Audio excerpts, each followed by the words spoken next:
वैष्णवी इतकी चांगली काम करते, कामामध्ये इतकी हुशार निपुण आहे, एक्सिलंट, की इतकी हुशार असल्यामुळे एका युनिटची मॅनेजर तिला बनवलं जातं, कारण काम बढिया आहे. वैष्णवीच्या पर्सनॅलिटी मध्ये काम चांगलं आहे, हुशार आहे, पीक्यू स्ट्रॉंग आहे, पतंगाची खालची बाजू चांगली आहे, उत्तम आहे, बढिया आहे. पण तिच्या पर्सनॅलिटी मध्ये एक मोठा ग्लिच आहे, तो म्हणजे इक्यू.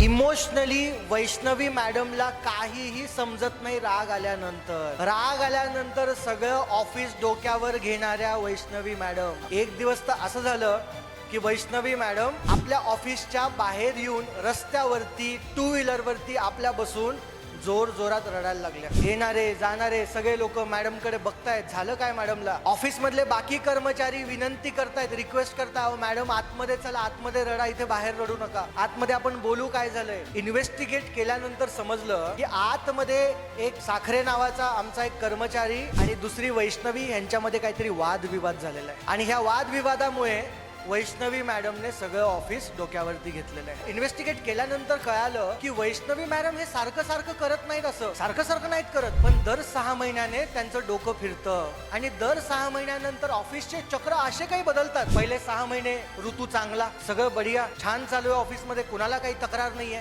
नंतर 6 महिन्यानंतर असं चक्र फिरतं की प्रत्येकाचे फोन यायला लागतात की वैष्णवी मॅडमने असं केलं, वैष्णवी मॅडमने तसं केलं.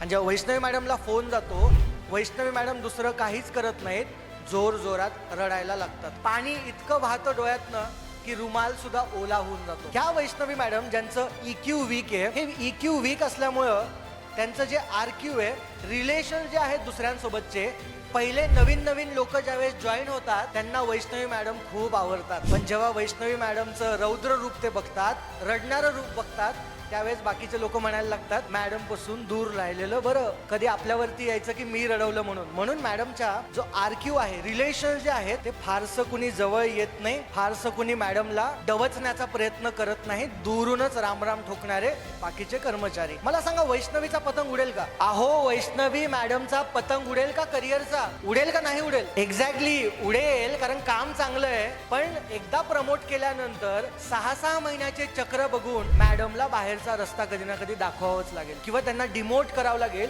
कारण लिडरशिपसाठी असे लोक घातक असतात.